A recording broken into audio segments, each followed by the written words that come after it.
कुठं नाही ना मग चालते का इथून काम झाल्यावर जाणारच आहे मी कारण मला एक वाईट खोड आहे मी विनाकारण कुठं थांबत नाही असं हो. काय काम आहे हो तुमचं ते मी तुम्हाला सांगणार नाही नाव काय तुमचं झंपरलाल दोत्तरलाल कसनसाय इंद्रनगरी हे गाव आता भाव मात्र विचारू नका भाव कशाचा भाव हो फोटोचा मी आहे फोटोग्राफर कसनुसाय अहो इथे फार स्वस्त काढतो फोटो पण इथे कोणाचे फोटो काढायचे नाहीये हो मला माहित आहे हो फोटो काढून झालाय दाखवायला आलोय पण गाठच पडत नाही गाठ पडत नाही हो. कोणाची गाठ पडत नाही हो पिसाळ्याची मी येतो त्यांच्याकडं कारण मला एक वाईट खोड आहे पण मी तुम्हाला आज इथे पहिल्यांदाच बघतीये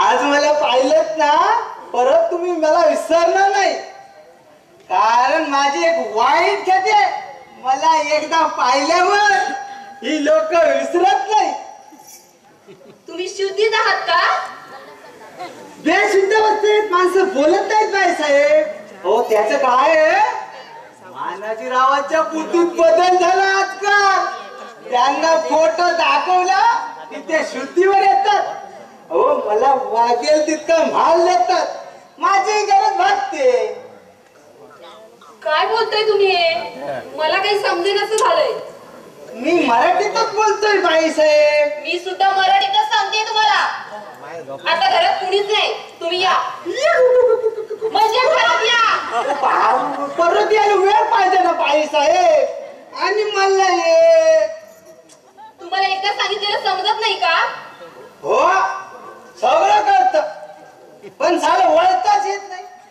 हो काय करणार मला ही एक वाईट पोट आहे ना हो ते रोज भरावं लागतो तुमचं पोट भरण्याचा आणि आमचा काय संबंध अहो देवाचा आणि आपला काय संबंध पण आपण घेतोच ना त्याचं दर्शन आता पृथ्वीचा काही संबंध नसतानाही आपण टाकतोच ना आपला भाग आता चंद्राचा आणि सूर्याचा काय संबंध पण आपण घेतोच ना त्याचं दर्शन आता अन्नाचा काय संबंध पण रोज खातोच की तसं हे संबंधांचं असं आहे तुमच्या ना डोक्यावर परिणाम झालेला दिसतोय माझ्या डोक्यावर परिणाम व्हायला त्यात आहेच हो काय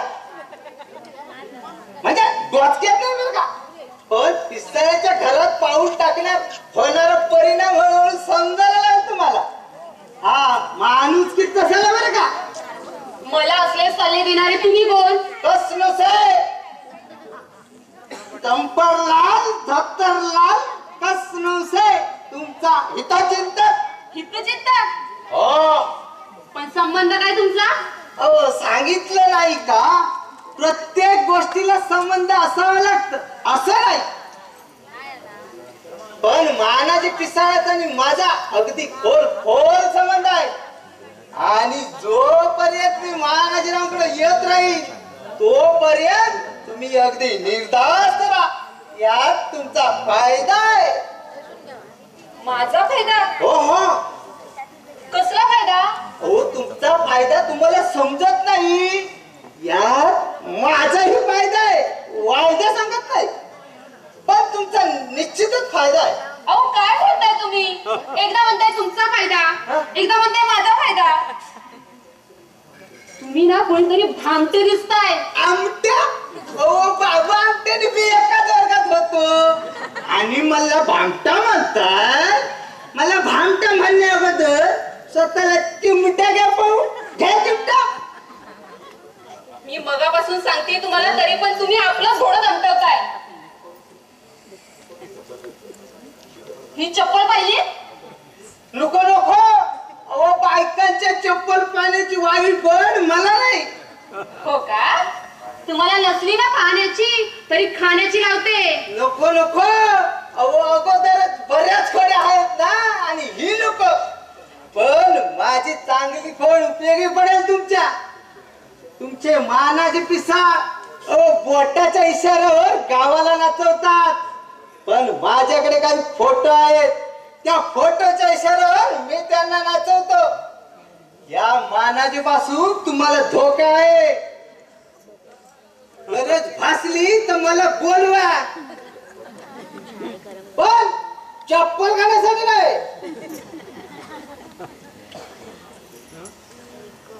प्रत्येक माणूस या दादासाहेबांबद्दल वाईटच बोलतोय. कदाचित राजकारणी माणसाला जास्त शत्रू असतात ना, म्हणतात ना, ते काही खोटं नाही. जाऊ दे, आपल्याला नाही कळायचं या पुरुषांच्या भानगडी. पुरुषांच्या भानगडी असतात आणि स्त्रिया फक्त पराक्रम करतात. केशव, मला असं म्हणायचं नव्हतं. तुम्ही उगाच धचा मा करताय. मचा मा आनंदीबाईने केला होता आणि ती सुद्धा स्त्रीच होती. आनंदीबाईस एकटीच होती. झाशीची राणी आठवा, शिवाजीला जन्म देणारी जिजाऊ आठवा, या सुद्धा स्त्रियाच होत्या ना. बोलायला आज जायची नाहीस. हारनच नशिबात आहे, त्याला काय करायचं. म्हणजे डॉक्टर कडे गेला होता? नाही. काय होतंय केशव तुम्हाला? मला तरी काय ठाऊ. का पिता तुम्ही ते औषध? प्रिया, प्रिया, तुला असला भित्रा नवरा मिळालाय याचा पश्चाताप होतोय ना. खरंच प्रिया, त्या औषधात विष पिसून तुझ्या हातानं पाच एकदाच मला. केशव, काय बोलताय तुम्ही हो? आणि प्रत्येकीचा नवरा काही शिवाजी नसतो ना, अर्जुन ना कृष्ण. जो असतो तो तिचा परमेश्वरच असतो. तुमच्या पायाजवळ मला बसायला मिळावं हीच माझी इच्छा आहे. नको प्रिया, तेवढी माझी योग्यता नाही. तुम्ही माझे परमेश्वर आहात. पांडुरंगाच्या विटेमुळं वीट भाग्यवंत झाले. परत असं बोललात ना तर माझी शपथ आहे तुम्हाला. पांडुरंग पांड. अरे केशव, हो, तू इथंच गोपाळ शेटकडं? अरे हो, हा काय निघालो. पांडुरंग पांड. प्रिया, आत्ताशी या घराला घरपण आलं बघ तुझ्यामुळे. म्हणजे मी नव्हती म्हणून काय घराला घरपण नव्हता? अगं कसलं काय घेऊन बसली आहे. देव नसलेल्या देवळाला काय देऊळ म्हणतात. त्यातून हा केशव असा. असं म्हणजे त्याचा आजार पण ग. आता तू आलीस तर सारे काही ठीक होईल. दादासाहेब, काय होतं यांना हो? कसलं औषध पाजता तुम्ही त्यांना?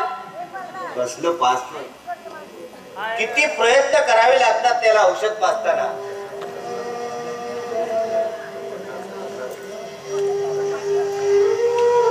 अहो, पण त्यांना असला कसला आजार आहे हो?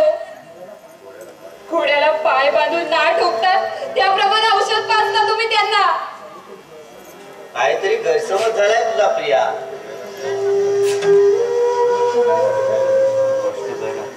गोष्ट गैर असल्यावर चांगल्या समजुतीची अपेक्षा नसावी दादासाहेब. काल किती निर्दयपणे औषध पाजलं तुम्ही त्यांना.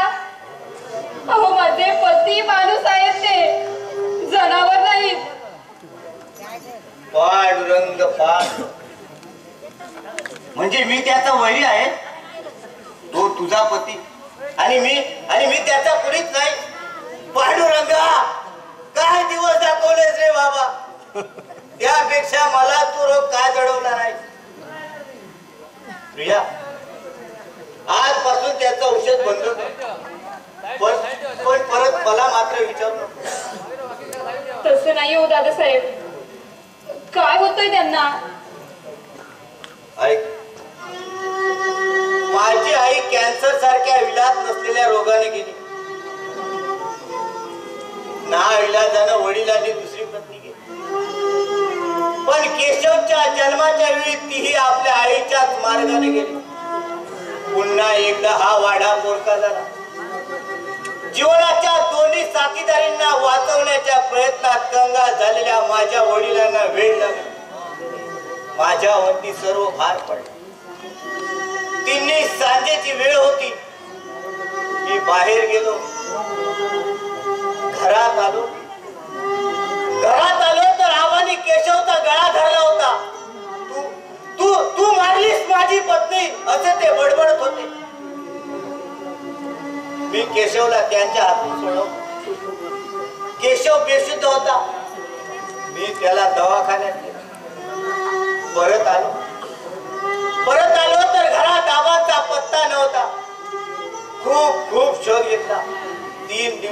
परसाच्या विहिरीत त्यांचं प्रेत मिळालं तेव्हापासून उंदरांची चिवचिव ऐकली तरी केशव बेशुद्ध व्हायचा. भीतीनं त्याच्या मनात घर केलं. त्याच्या मेंदूवर झालेला आघात घालवण्यासाठी त्याला हे औषध सतत दिलंच पाहिजे. नाही तर तो कदाचित नाही नाही साहेब. ते तूच ठरव. तुला वाटल्यास डोईफोडे डॉक्टरांची गाठ घे. तेच देतात औषध. चुकलं माझं दादासाहेब, मला माफ करा. असू दे, होतात गैरसमज. जा तू घराच्या कामाला जा.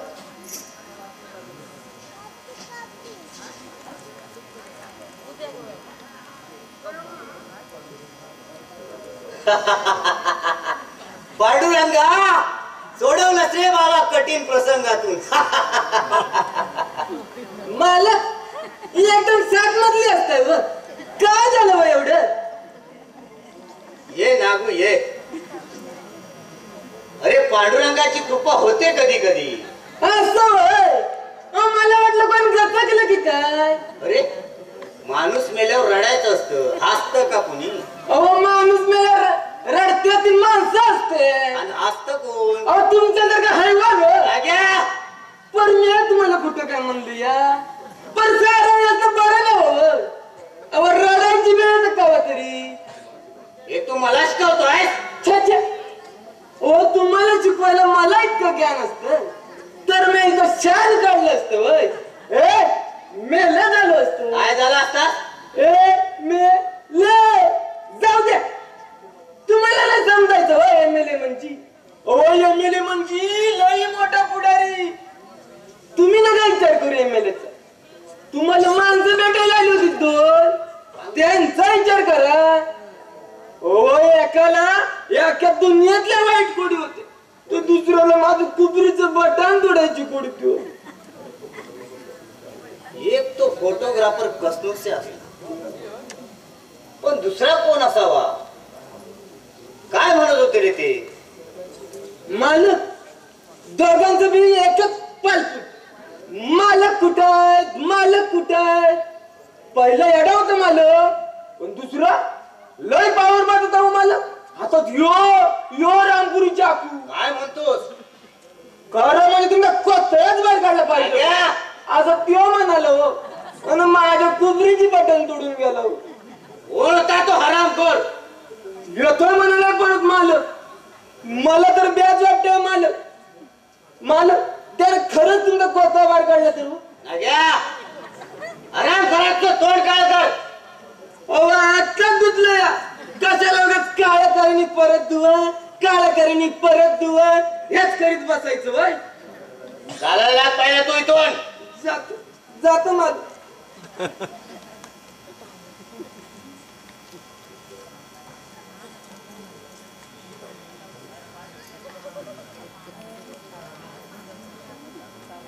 केशव, हे केशव.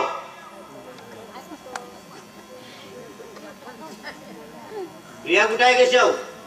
मला माहित नाही. दादा गोपाळ शेटनी. गोपाळ शेठ गेला खड्ड्यात. तू औषध पिलास? दादा ते औषध. राम किती वेळ सांगितलं तुला? तुला बरं व्हायचं आहे ना? औषध प्यावेच लागेल तुला. दादा मला नको रे ते औषध. मला खूप कंटाळा आलाय त्या औषधाचा. तुला बरं कसं होणार? सारखं तू त्याच बरवत असतो. मला नको आहे ते औषध. व्हायचं ते? माझा जीव घे पण मला ते औषध करू नको. अरे मला नको दादा.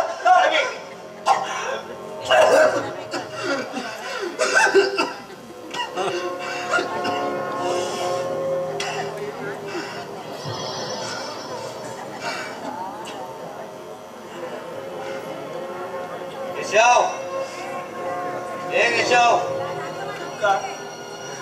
काय दादा? ज्या लग्नातला हुंडा अजून मिळाला नाही, समजलास? काय लग्नातला हुंडा? होय हुंडा. हुंडा मिळाला पाहिजे.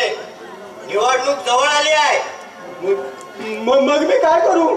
तू हजामती करते सिद्धासारखा. मूर्ख कुठला?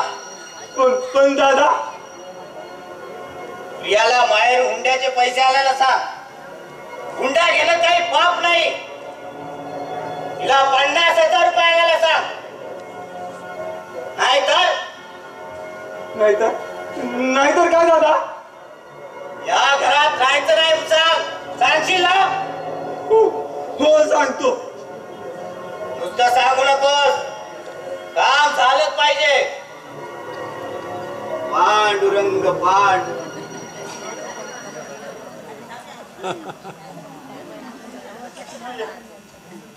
नको, नाही, नको.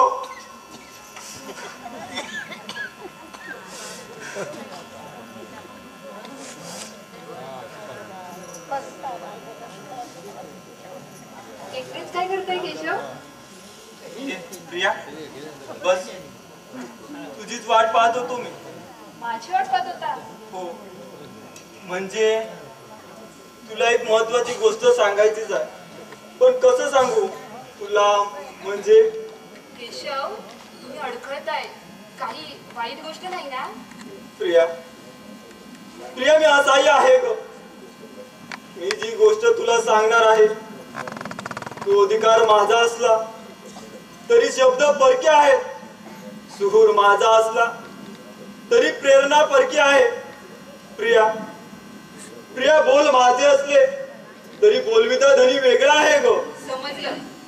काय विचारायचंय ते विचारा. तुला कसं समजलं? 2 वर्ष झाली केशव मी तुमच्या बरोबर संसार करते. या पुढे तुला संसार करायचा असेल तर काय केशव? तर माहेरहून तुला 50,000 रुपये आणावे लागतील. आपल्या लग्नातला हुंडा. काय? लग्नातला हुंडा? होय. केशव हे तुम्हीच बोलताय ना? आपल्या लग्नाला 2 वर्ष झाली आणि आज? ते काही असू दे, पैसे आणले नाहीत तर तुला पिसाळ घराण्यात राहता येणार नाही. वारे घराणं, पिसाळ घराणं म्हणे. खानदानीपणाचा तोरा मिरवणारा हेच का तुमचं घराणं? पण भीक मागून घराणी मोठी होत नसतात केशव. प्रिया, प्रिया घर मोठं असलं तरी या घराचे वासे पोकळ आहेत ग. केशव तुम्हीच बोलताय ना हे? त्यासाठी मी? होय, मीच बोलतोय. हे बोलतोय भित्र्या केशव पिसाळाचा जिवंत प्रेम. प्रिया, तू पैसा कुठून या, कसं या? केशव ऐका.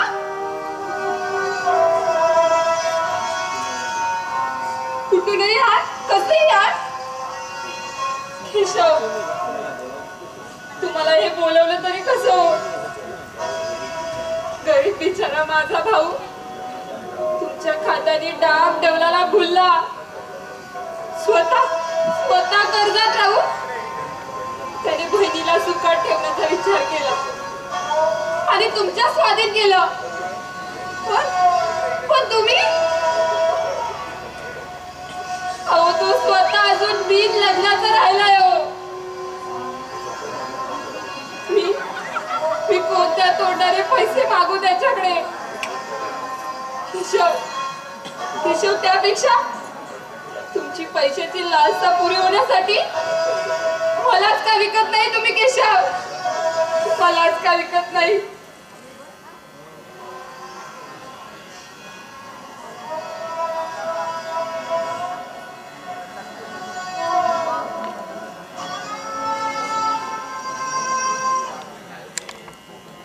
या घरात येणाऱ्या प्रत्येक स्त्रीला असंच रडावं लागतं. आवडते अशू? कोण? प्रथमच पाहतेस मला. केशवची पत्नी ना तू? हो. पण इथल्या प्रत्येक स्त्रीला रडावं लागतं म्हणजे ज्यांच्या नशिबात रडणं असतं त्यात मुली फक्त या घरात येतात आणि रडत रडत जाऊ दे तो विषय. मला समजलं नाही. समजशील तेव्हा फार उशीर झालेला असेल. पण सध्या तुला एवढंच सांगतो, तू फार दिवस संसार करू शकणार नाही. कदाचित स्वतःचा जीव. अहो काय बोलताय तुम्ही? मी बोलतोय ते सत्य आहे. त्याची प्रचिती येईल तुला थोड्या दिवसात. सत्य बोलणारी माणसं शाप देत नाही. ज्या घरात पापाशिवाय काही घडत नाही त्या घरात आलीस तू. खरोखर हा परमेश्वराने तुला दिलेला शाप आहे. असो, दैव तुझे. दैव कुणाला चुकलंय का? या पिसाळ्याच्या घरात येणाऱ्या स्त्रियांचं दैव मृत्यूला सामील असतं. नाही कदाचित तुम्ही घर चुकला असाल. नाही, याच भिंती, हेच का, हेच छत, माझ्या काळजात रात्रंदिवस थैमान घालणार हेच ते मी माझ्या मरणापर्यंत विसरू शकणार नाही.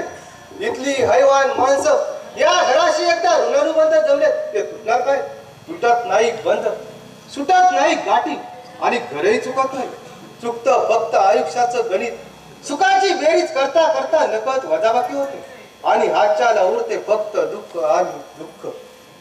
तुम्ही आपल्या जीवनाबद्दल फारच नाराज दिसताय. तुझ्यासाठी जीवनावर फिदा असलेली माणसं फसलेली असतात. कारण त्यांना जीवनाचं मर्म समजलं नसतं. पण जेव्हा समजतं तेव्हा मात्र सारं समजलेलं असतं. जरा सोप्या भाषेत सांगाल का तुम्हाला काय म्हणायचंय? जगात सोपं असतं, फक्त मरण ते न मागता अपेक्षा नसतानाही मिळतं. मरत तर कुणाला चुकलेलं नाहीये हो. म्हणून काय जनावराप्रमाणे मरावं? माणसानं माणसाकडून असं काय बोलते अपशकुनी? जेव्हा अपशकुन होतात तेव्हा त्याच्या मागे मग काळच असतो. थोडक्यात काळाच्या आगमनाची अपशकुनी सूचना नसते. तुम्ही इथं का आला होता? मला मानाची पिसा हवाय. कुठं आहे तो? ते घरात नाहीये. आजचा येलपटाव आहे. जातो मी, पण सांग त्याला मी परत येईल. आणि मला भाऊ समजा. खरोखरच हा देव पुण्यवंत असेल तर रक्षण करीन मी माझ्या पण तू सतर्क करा.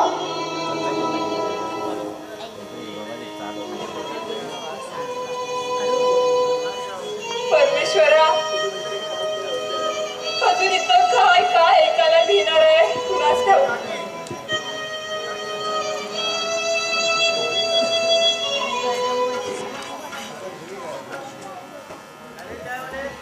दुनियेच्या मंचावरचा कुणी झाला संत पुढारी. गरिबीचा शाप मिळाला तो झाला वनंग भिकारी.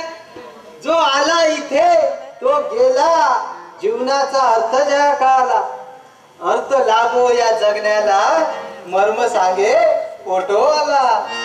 अहो अहो मी कसून से फोटो आला, बिचारा कुणाला मी कसून से फोटो आला. बिचारा कुणाला 12 रुपये घेतो मी रंगीत कॉफीला, मी कसून से फोटो आला.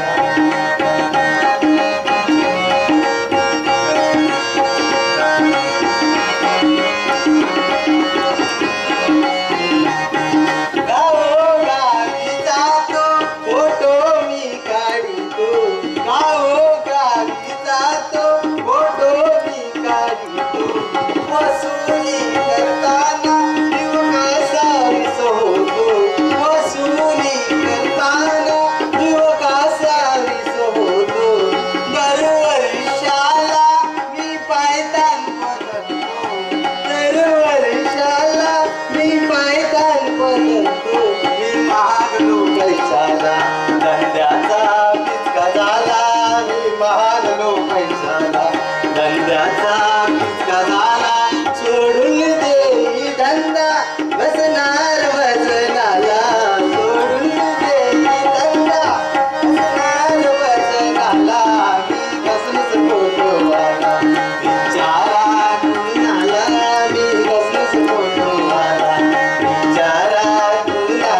कसनुसे फोटो वाला आता हातावर चुना आला अगं बॉम्बला ओ कुणाला बॉम्बला म्हणता हो?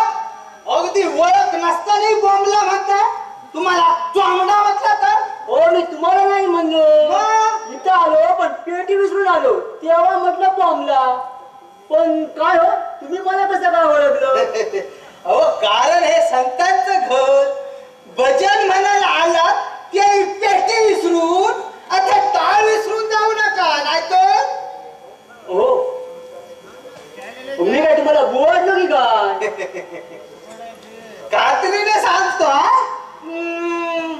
तुम्ही तर बाई तर मुळीच नाही असं बरेच हुशार आहात की हो त्याचं काय आहे परमेश्वरानं मला एक मेंदू दिलाय तो वापरतो कधी कधी मूर्ख आहात तुम्ही कुठल्या बेटावर आलात अहो कसलं भेट घेऊन बसला अहो धांद्यात आलेली खोट भरून काढण्यासाठी आलो मी महाराजांकडं पण काय हो तुम्ही मला एकदम मूर्ख म्हणाला आभार माना फक्त मूर्ख म्हणाले त्याचे अरे भलतेच पावन दिसता आपण सध्या आपण काय करता या गावाच्या शेंबूळ घालणाऱ्या पोरापासून लाळ घालणाऱ्या म्हाताऱ्यापर्यंत आणि म्हैसीपासून रेड्यापर्यंत सर्वांच्या बाजारतो काय केस हो.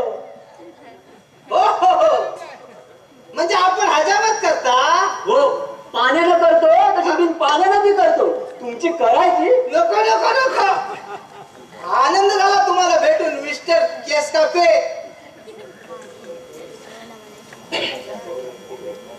तुमच्या सारख्या थोर व्यक्ती भेटल्याचा पोटात माझ्या आनंद मावत आहे हो. थांबा थांबा होकर भांडे आणतो उगीच गाण होईल नको नको अहो कुठेही घाण करायची वाईट कोट तुम्हाला दिसते पण काय हो पेटी विसरली म्हणता काय होतं पेटीत आता पेटीत कायच नाही आमचं सामान मिस्टर केस कापे एक लक्षात ठेवा अहो दुसरं काही विसरा पण सामान विसरण्याची फार वाईट होत हो पंचायत होते ऐनवेळेला सामान नसल्यावर बराच ताण पडला असेल नाही तुमच्या जिभेला असलं ब्रह्मज्ञान सांगता ना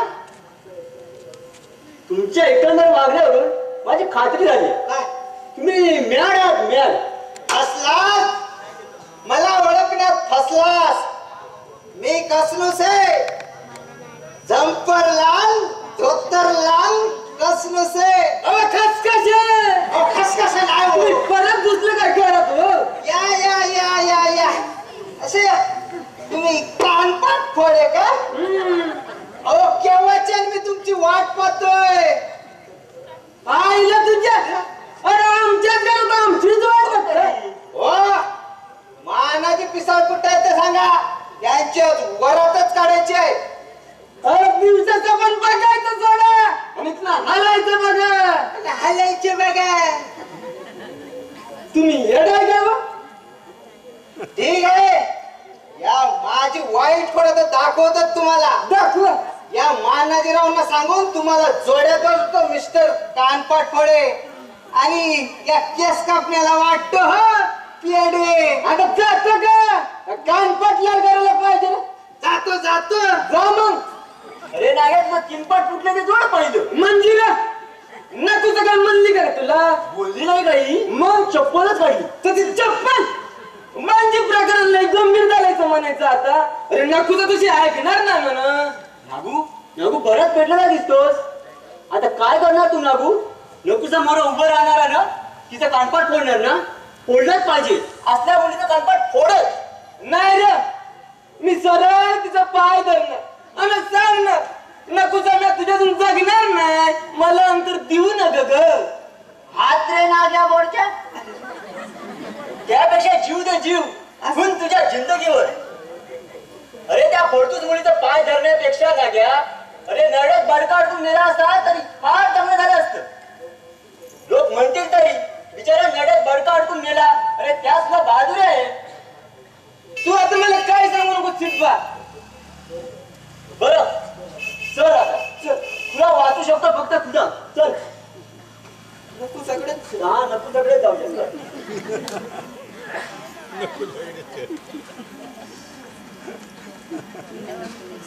नागू अरे कुठे गेला हा नागू? नागू, अरे नागू. हॅलो प्रिया. ओ नाना, तू का आलास इथं? आनंद नाही ना झाला तुला मला पाहून? तू मला ठोकरू शकलीस पण मी तुला विसरू शकत नाही प्रिया. तुझ्यासारख्या नीतिमुंड्य झालेल्या माणसांना मी ओळखत नाही. आपल्या माणसांची ओळख बाणे करून विसरता येत नाही प्रिया. माणसं आपल्या मनाच्या लायकीची असावी लागतात. माणसं जन्माला आल्यावर भलं वाईटच करतात. जन्म घेताना परमेश्वर प्रत्येकाला समान लायकीनं जन्माला घालतो. तू मला ठोकून पिसांची झाली. थोड्या दिवसात तुला पिसांची लायकी कळेलच. पण मी तुला विचारायला येणार नाहीये. पण मला पाहायचा आहे ना तुझा झालेला खेळ कोण नका. पण लक्षात ठेव प्रिया, शिकारी आपल्या चावत मैदान गाठूनच पकडतो. पण एक तुला कळलेलं नाहीये, शिकाऱ्याचा नेम चुकला तर खेळ जीवाशी येतो. ती पण तयारी केली मी, पण तू सावध राहा. तुझ्यासारख्या विषारी नागापासून मी केव्हापासूनच सावध आहे. तरी त्याच्या शेपटीवर पाय देण्याचं धाडस केलं तू. त्याच्या डसण्याची भीती नाही वाटत तुला? कारण त्याचे विषारी दात घशात घालण्याची पूर्ण तयारी केली आहे. अरे वा, दात पाडताना कदाचित विष लागेल आता ना, आणि तू होरपळून जाशील. आता तर काय, या मानाची पिसाळ्याच्या पाण्यातच आश्रय मिळाला नागाला. तो कोणाच्याही टोपलीत राहिला तरी त्याला आपले खेळ करूनच दाखवावे लागतात. तुझ्या संसाराचा खेळ करण्याचा विडा उचललाय मी. त्यापेक्षा आता चुडा का भरत नाहीस तू? बरेन क्रिया, चुडा सुद्धा बरेन, कारण हे माझ्यासारख्या या उड्याला लाज उठून नसते. पण थोड्या दिवसात तुला या पिसाळ्याच्या वाड्याला परकवावं लागणार आहे. तू मला दिलेल्या नकाराच्या बदल्यात मी तुला काय देते ते बघतच राहा. अरे तू कोणालाही पापही देण्याच्या लायकीचा नाहीस. तू काय देणार मला? दुःख, मनस्ताप, यातना. प्रिया, अजूनही संधी आहे तुला हे सगळं वाचवायचं असेल तर. तर काय? खरं सांगू प्रिया, त्या केशवशी लग्न करून काय सुटणार तुला? का नकार दिलास मला तू? तुला होकार कुणी दिला होता? तुझ्या बाबाने. तू बाबांशी लग्न करणार होतास आणि मला विचारलं असतंस ना तरी मी तुला नकारच दिला असता. त्या कुसट अडाणी केशव. आनंद, चल, निघ. परत जर माझ्या प्रतिबद्दल घ जरी काढलास ना तर लक्षात ठेव, निघ. ठीक आहे प्रिया, हे खर्च व्याजासकट करेन.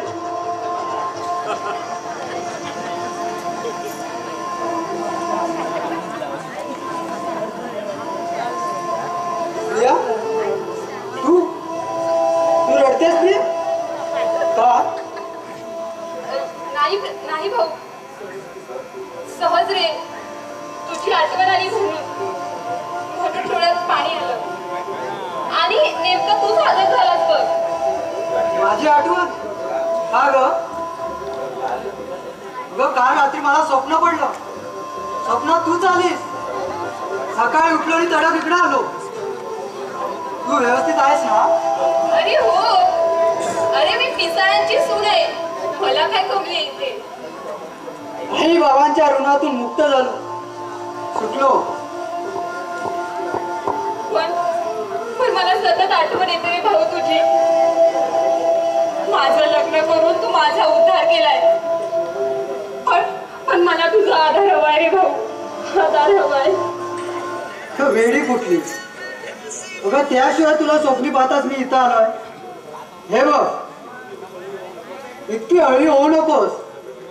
मी सतत येत राहील आणि सारखी रडू नकोस. जातो मी. अरे आता कुठे आलाय आणि लगेच निघतोय? आणि घरात कुणीच नाहीये रे. असू दे, आज माझी गडबड आहे. मी परत येतोच आहे. काळजी करू नकोस. जीवाला जप. हा,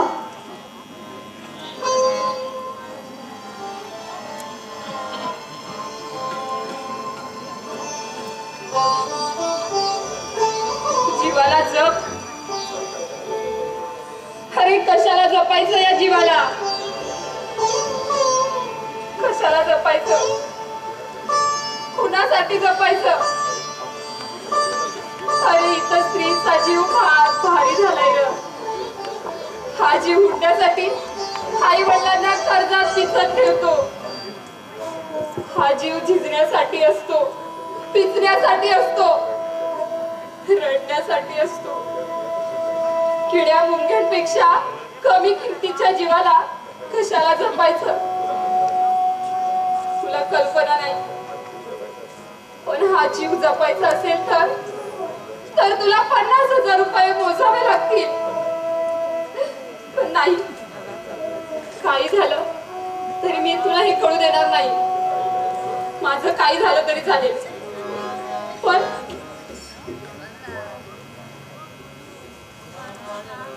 पांडुरंग प्रिया, अगं रडतेस का तू? केशव तुला काय बोलला का? म्हणतात मायरून 50,000 रुपये आण, नाही तर काय? केशव असं म्हणाला? अरे म्हणावं मला मा पिसाना पैशांची काय कमी आहे? दादासाहेब, माझा भाऊ फार गरीब आहे हो. त्यालाही कळलं तर तो पैशासाठी जमीन घर सगळं विसरून बसेल हो. पांडुरंग काय करावं या कार्ट्याला काय सुचतच नाही. हा, येऊ दे त्याला. प्रिया, तुझ्या घरात जा, रडू नको, जा. मी पाहतोय काय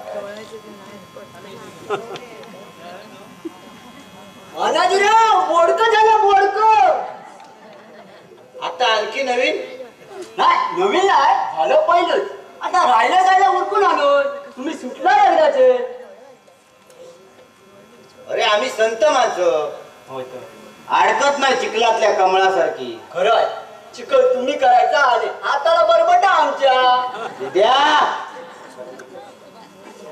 कसला चिखल केला आणि काळजी करू नका, त्याचाच चिखल लावून आला आता. सगुणाच्या अगोदर चिखल तुमच्या अंगावर कोण काय फेकल? म्हणजे सगुणाला पोटातल्या पोरासकट डोळी पोरं डॉक्टरांना पाठवले तुमच्या पांडुरंगाला भेटायला. पांडुरंगा तारणार आहे तोच आणि मारणार आहे तोच. सगुणाला मारणारा पांडुरंग नव्हता, तुमचा दोस्त डॉक्टर होता.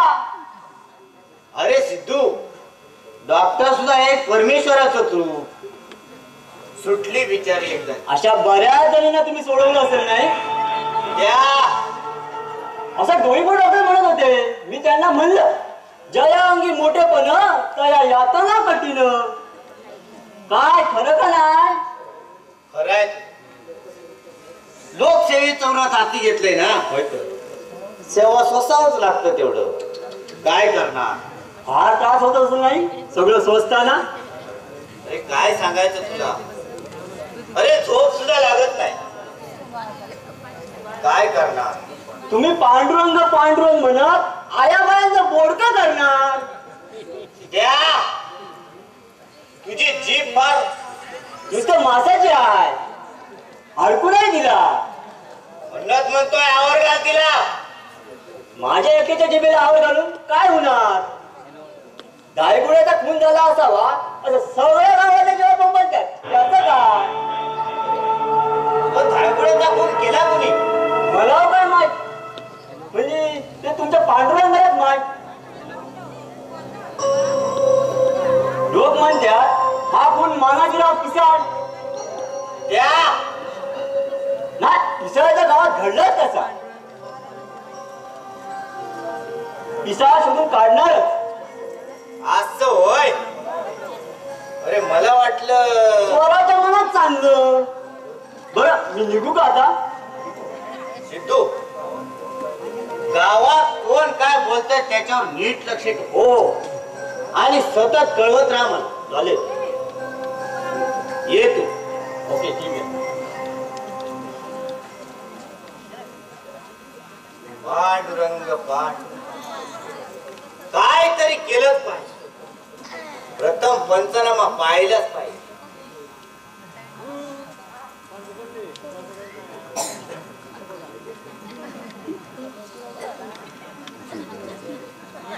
केशव, ये. काय झालं पैशांचं? गोपाळ शेठने पैसे देणार नाही म्हणून सांगितलं. म्हणत म्हणतोय पैशांचं काय झालं? हुंड्याच्या. हुंड्याच्या? मी सांगितलं प्रियाला. पण प्रिया तर तू इथंच आहे. हे बघ केशव, पैसे ताबडतोब आले पाहिजेत. एक तर पैसे पाहिजेत, त्याशिवाय मला तुझी बायकोची दिसली नाही पाहिजे. काय पण दादा चाल कामाला लाग.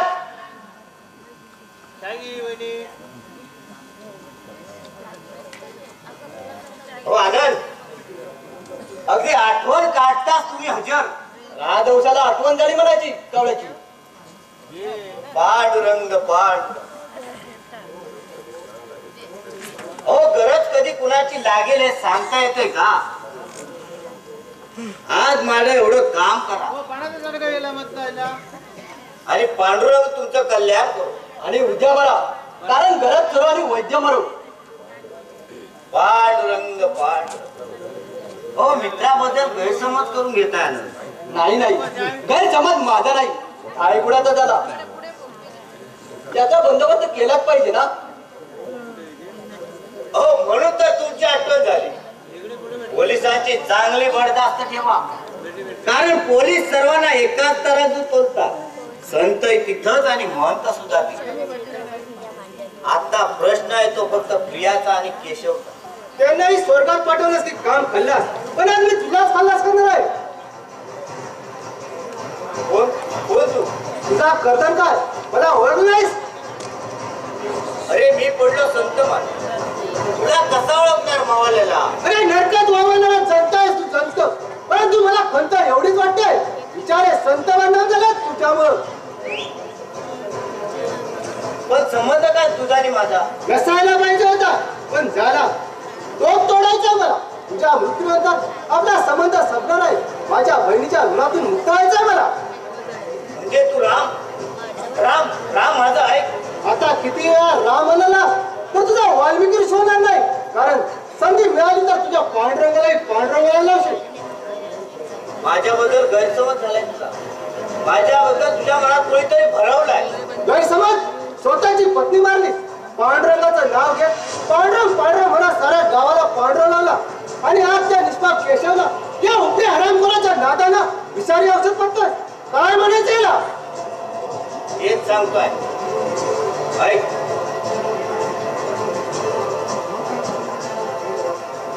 नीट ऐक आणि मग काय वाटेल ते कर. ऐक, तुझी बहीण तारा या घरात आली, दिसायला सुंदर.